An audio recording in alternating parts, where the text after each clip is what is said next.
দেখতে দেখতে ক্লাব বিশ্বকাপ শেষের পথে বাকি আছে শুধু একটি ম্যাচ, সেটি হচ্ছে ক্লাব বিশ্বকাপের ফাইনাল। ক্লাব বিশ্বকাপের ফাইনালে মুখোমুখি হচ্ছে ইউরোপীয় দুই পরাশক্তি চেলসি ও পিএসজি। চেলসি ও পিএসজির ফর্ম দেখে বোঝাই যাচ্ছে কতটা হাই ভোল্টেজ ম্যাচ হতে চলেছে।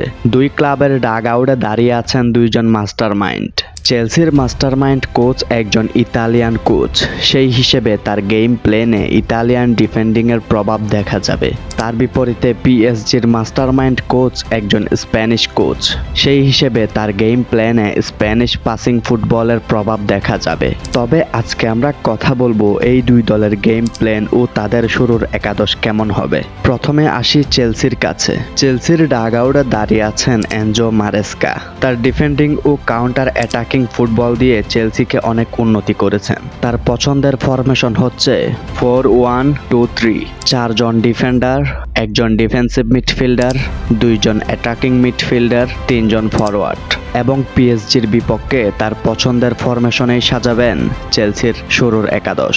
চেলসির গোলরক্ষক হিসেবে গোল পোস্টের নিচে থাকবেন চেলসির প্রথম choice goalkeeper Roberto Sanchez. Right ব্যাকে থাকবেন মালো গুস্তো, সেন্টার ব্যাকে থাকবেন ট্রেভো সালাবা, সেকেন্ড সেন্টার ব্যাক থাকবেন টোসিন আদারাবিও, লেফট ব্যাকে থাকবেন মার্ক কুরকুরেলা, ডিফেন্সিভ মিডফিল্ডার থাকবেন Moises Caicedo, attacking midfielder English midfielder Cole Palmer, Argentine midfielder Enzo Fernandez, left winger Pedro Neto, right winger Christian Nkunku. সবার শেষে সেন্টার ফরওয়ার্ডে থাকবেন Brazilian wonder kid Joao Pedro. এই হচ্ছে চেলসির সম্ভাব্য একাদশ। এবার আসি পিএসজির কাছে। পিএসজির ডাগ আউটে দাঁড়িয়ে আছেন লুইস হেনরিকে। তার পাসিং এবং হাই প্রেসিং ফুটবল যে কোনো প্রতিপক্ষকে বিপদে ফেলতে পারে। লুইস হেনরিকের পছন্দের ফরমেশন হচ্ছে 4-3-3, 4 জন ডিফেন্ডার, 3 জন মিডফিল্ডার, 3 জন ফরওয়ার্ড। চেলসির বিপক্ষে তার পছন্দের ফরমেশনেই সাজাবেন শুরুর একাদশ।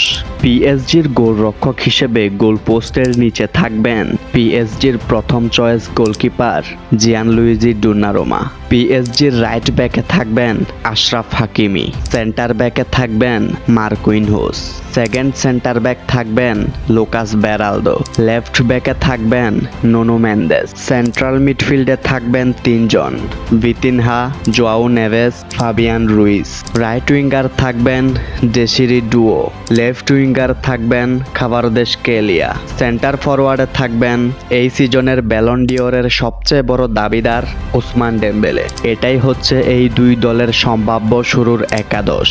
সুপ্রিয় দর্শক, আপনার প্রতি একটা প্রশ্ন রইল, ক্লাব বিশ্বকাপের ফাইনালে কে জিতবে? আপনি কাকে এগিয়ে রাখছেন, চেলসি নাকি পিএসজি?